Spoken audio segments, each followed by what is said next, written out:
Welcome back to the Live Alive podcast.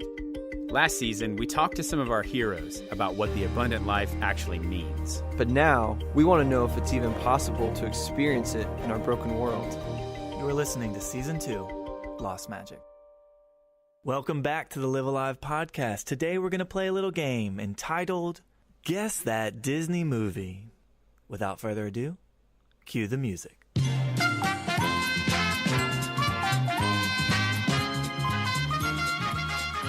So there were a lot of songs I could have chosen for this bit, and although this one has nothing to do with Disney, it's a certified jam on the game show circuit. The rules of the game. I ask one question that has one answer. The way you win, guess the answer. It's probably the simplest game ever made. All right, here's the question. What Disney film has never been released on home video in the United States of America? One film, never been released from Disney in the United States. I'm going to be nice. I'm going to give you a hint. It was the first Disney feature film to use live actors and is still today considered a revolutionary step in filmmaking in terms of combining live action with animation. Do you need extra help? I'll give you a second hint. The main character, his name is Uncle Remus. Yes, sir. There's other ways of learning about the behind feet of a mule than getting kicked by 'em. Shows I'm named Remus. And just cause these here tales is about critters like Bear Rabbit and Bear Fox, that don't mean they ain't the same like can happen to folks. So, what do you think? Fine, I'll give you one last clue because I'm a really nice guy. It won the Best Original Song at the Academy Awards. What's that song? Zippity-doo-dah. Zippity-yay, wonderful feeling, feeling this way. Zoom, zoom, zoom, zoom, zoom, zoom, zoom,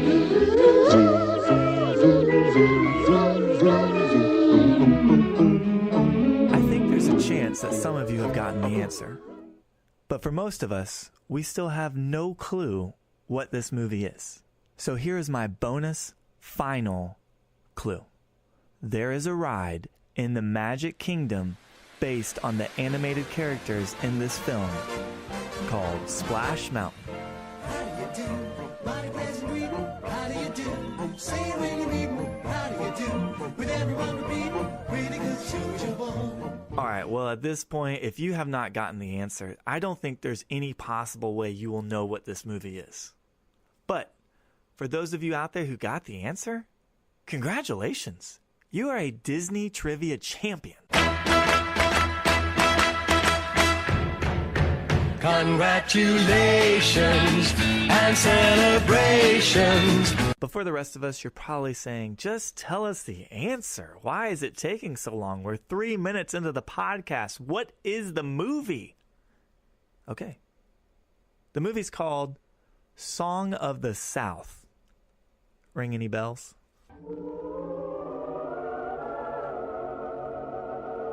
Probably not, because chances are you've never seen it, let alone heard of it. The question is why? One film critic said that the Song of the South is as thorny as the briar patch that Brer Rabbit calls home. The film was made in 1946, and Disney re-released the film several times in the 20th century, but it was always plagued by accusations of racism. In 1986, after its 40th anniversary, Disney locked the film away in its vault forever. It has never been released in the United States on any home video format. Still, Disney has a teeny problem on their hands. Even though they tried their absolute darndest to keep Song of the South hidden, it's pretty tough to hide a giant mountain featuring robotic versions of Brer Rabbit, Brer Fox, and Brer Brer smack dab in the middle of your theme park. If you've ever seen the film, no amount of water could drown out the obvious question while floating through the belly of Splash Mountain. Where is Uncle Remus?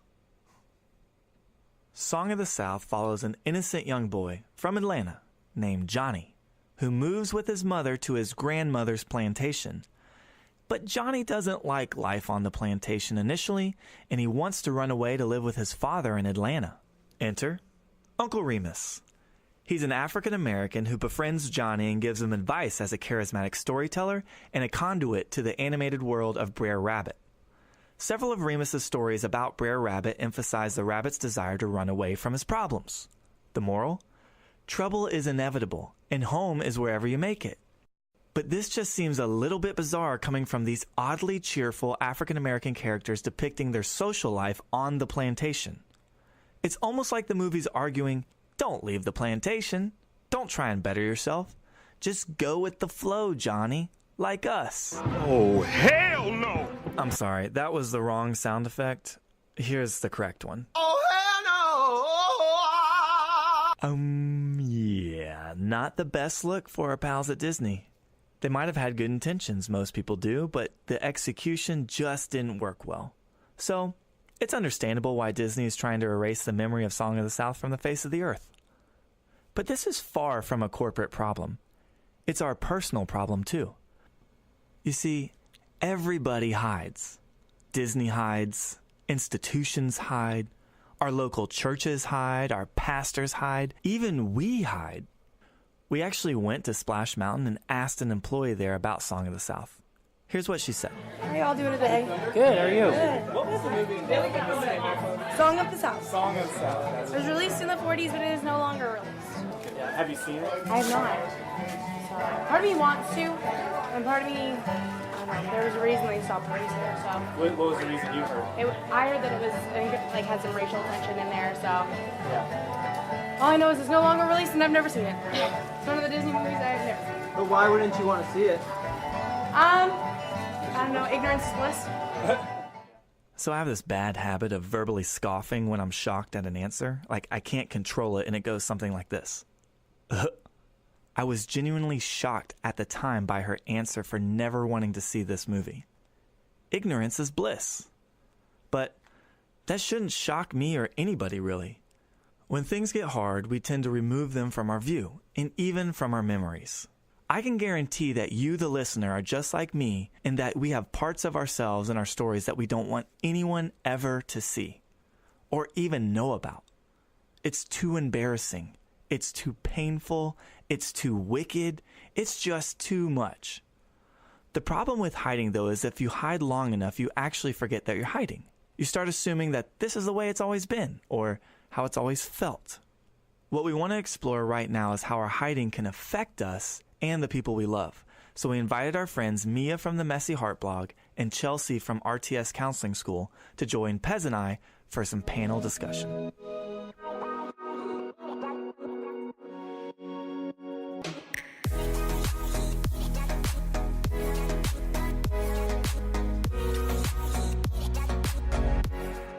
Disney wants to sweep things under the rug, right, and start over like that never happened. But why doesn't that work? Why does sweeping things under the rug not work? I think because the more perfect something is, like Disney on a pedestal of being clean or pure, innocent, the more something is portrayed as that, I feel like the more people want to find faults and ugliness in it. Mm-hmm. Just because you're sweeping it under the rug, it's still there. So you're not ever getting rid of it. You're just kind of living in a pretend world that's not real. Your emotions are still there. The conflict or whatever it is still there. Mm-hmm. You're just pretending like it's not, and that's not authentic or genuine. And it always resurfaces, no matter how much you push it down or try to hide it. Why is that? Like our emotions are like indicators on a car dashboard. So when something is going wrong, like you need an oil change or you need to get gas, it lets you know on your dashboard. Just like our emotions are indicators for what's going on in our internal home. Like when you're upset or sad or angry or happy, it's letting us know like that something just happened or a situation or experience is going on. And so we can use our emotions to let us know what is going on internally. But when we try and pretend like they're not there, it's almost like we put this duct tape over our dashboard and pretend like nothing's going on, when really that's not helping. That's hurting us in the end, but momentarily it's bringing relief. Like, we're okay, it's fine. But it's setting us up for an epic breakdown. Right. What do you guys think Christians in Orlando are hiding? I think a lot of times we hide doubts. Like, you're not willing to show your doubt because you're afraid of what that might do to someone else's faith. Yeah. I would throw on, like, even vulnerability. And true vulnerability, not like things you already feel comfortable sharing, because that's not vulnerability. But one thing I was thinking about in this whole topic is I really think a lot of Christians don't feel God's presence, and they just adhere to the system and structure and law of a Christian worldview. They don't actually have a... Relationship's a hard word to define, but just they don't actually experience God in a way that's not just someone being or telling them what to believe, and them adhering, saying, I think that's true. And I think the problem with that is it's very bland. Just everyone's hypocritical then, because they're just saying, oh, this is what you should believe, and it's like, well, do you actually believe that? And that's a question I have for a lot of Christians when they're telling me that I should be doing something or believing something. It's like, I don't see you adhering to the same thing. You know, it's just words to you. So, what about you guys, our girls? Because of social media, there's this new way to seem vulnerable when you're not really vulnerable, sharing things you're comfortable with. But I think there's so many things and so many in my own life or in friends' lives, something happens and they think, I'm the only person this has ever happened to, or I'm the only person who's ever thought of this or going through this. And it's not true, but no one has ever been bold enough to say, this is going on with me too. And so I've had so many conversations with friends where they just, I don't understand why I'm the only person who's feeling this, or I'm the only person who can understand this. And it's not true, but it's really hard to tell that person it's not true when no one else has come out and said, I struggle with this, or I've gone through this in my marriage or my friendships or as a parent. And I think as Christians, we really like sharing the like post-testimony, like I came out of this, and so that's awesome. This is how God pulled me out, but we're more scared to share when we're in the beginning or the uncertainty. And I think part of that is we're afraid that God's not going to come through. So if I share this, I could embarrass myself and embarrass my God. So I'll wait to see how God fixes it and then I'll share. But the problem with that, if he doesn't fix it on your timeline or in your way, I feel like the more you isolate yourself or hide is when those doubts start coming in and you're like, well, all of this has to be a sham because no one's meeting me here and God's not meeting me here. But no one's talking about it like in the midst of it. Yeah. Dear listener, don't worry about us. We're fine. We're strong and resilient people, and we will make a way. I wanted to ask everyone before we headed out one last question, and I wanted it to be personal. And this is a question that I think you, the listener, could also think about for yourself. What's the last meaningful thing that you lost? Chelsea doesn't want to say something. Turning red. She doesn't want to speak. Well, because I can't think of anything, and I feel bad that I won't be able to relate, but I can think of when I do lose things, like I remember losing things in my childhood. Not that I'm an adult now, and I have everything. You are an adult. Your book, A Conscious Life, says cultivating the 7 Well, let me finish my sentence. qualities of authentic adulthood.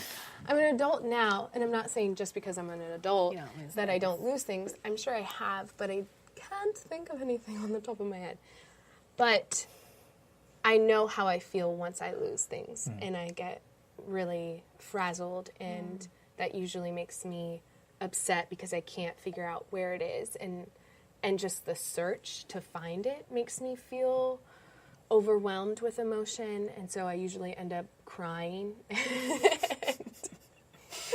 But it's this like cry that I still can't fix it. It's still lost, and I can't find it. So there. Do you have anything meaningful in your life right now that No. you wouldn't want to lose? No, nothing. I keep it at a low bar of meaning, so if I lose it, it won't matter. You know, It's a good counselor. I'm just kidding. I'm just kidding. Jeremy, I just thought of something. Yes. I'm kind of going through it right now. It's interesting. So I am on the verge of losing my daughter's childhood. It's really interesting. Like as we speak, she's at a middle school retreat, like spending a 2-night weekend with the church thing. And so for the past several months, I've been like thinking about this. And even for the past couple of years, I've been thinking about what it would be like.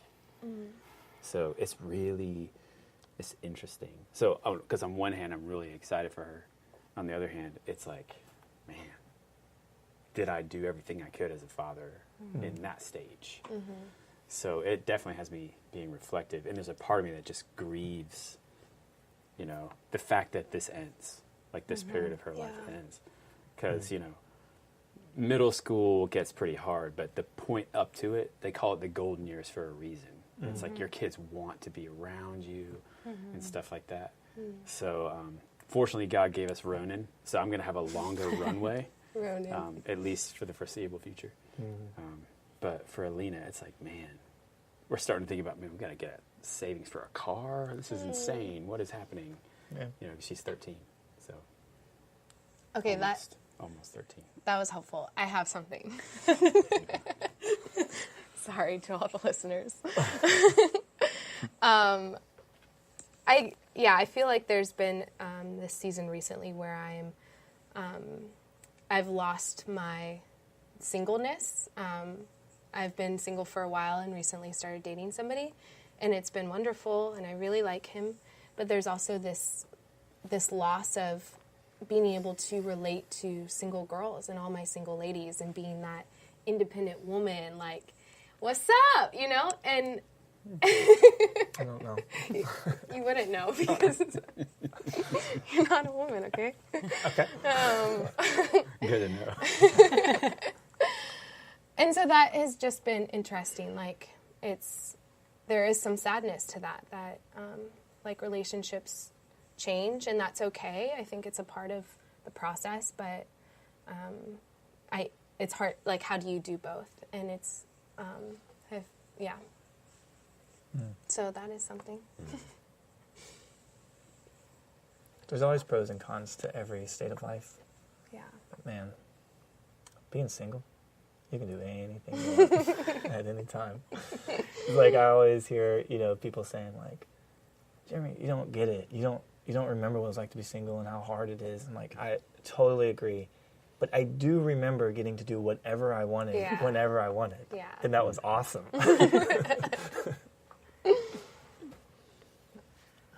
I think for me, one thing, I couldn't think of anything, but then after you guys have both spoke, for me, it's been a season where I think I was in a season for so long where I needed God so deeply for everything. Like I need him in the morning and in the afternoon, I need him at night, and it was just such a wilderness season of uncertainty and hurt and pain. And I have always heard, even a few people were bold enough to say it in kind. The only few people who were bold enough to say it in kindness did it really well, where they were almost envious of my season because they were like, you're getting to experience God so deeply because he's all that you want and need. And that in itself is so special, not belittling any of your pain or suffering. And then I have heard of stories of like people who are in jail and find God and then come out into the real world and lose him a little bit. So they go to jail again on purpose just to be close. And I was like, that just seems like insane to me. And when people would say things like that, I'd be like, that is just, you can't actually be jealous of this. But I think now, just with more healing and growing, I'm leaving that season behind where now I'm not desiring Jesus every moment of the day. And I'm not waking up at 5 a.m. just to spend an hour with him. And I've been almost mourning that, and if there's even been like a little bit of like self-loathing for it, where it's like, how could you be one of those people, Mia, that like just because life gets a little bit easier, you don't need God as much? And so I think it's like crazy to say, but I am mourning that season of like, it's like almost all my soul desired was to be close to the Lord and like needing him and praying and having so much to pray for. And now it's really easy for me to not think of him all day long, which is so crazy to think that I'm mourning that season of like, he's all I want. No one wants to experience real loss. The more meaningful our possession, the more pain we experience when we lose it. When we lose our keys, we're frustrated. But when we lose a loved one, we're devastated. Would you rather find and then lose a magical feeling, or never have experienced it at all? This season is called Lost Magic. A decade ago, Orlando was a truly magical place for millennial Christians. But we have lost something here, and statistics show that we've lost something across the country. But who's talking about it? The problem of Remus is a microcosm of a much bigger problem. When we're too embarrassed by something, we tend to try and hide it. Orlando has some secrets, but mostly, it has a lot of shame, especially within the Christian community. If you're a millennial Christian, you've been through a lot over the past 10 years. And yet, no one seems to be talking about it. Even worse, it seems like we're actively trying to avoid the past. Just forget about it and move on with our lives. We've been avoiding the past for so long that I think we've forgotten that we're hiding altogether. So starting next episode, we're moving out of Frontierland towards the present Fantasyland that we live in, to begin to explore the stories, the causes, and the current reality of lost magic for many Christian millennials, locally here in Orlando, and much broader throughout the United States. Lost Magic is a production of Live Alive Podcast and is recorded at Central Florida Studios in Orlando, Florida. This episode was written by Jeremy Shirky, edited by Tatiana Faria, and produced by David Pizzoli. Executive producers are Ed Holtz and Steve Douglas. Be sure to subscribe, and you can check out all of the content for Live Alive at letslivealive.com.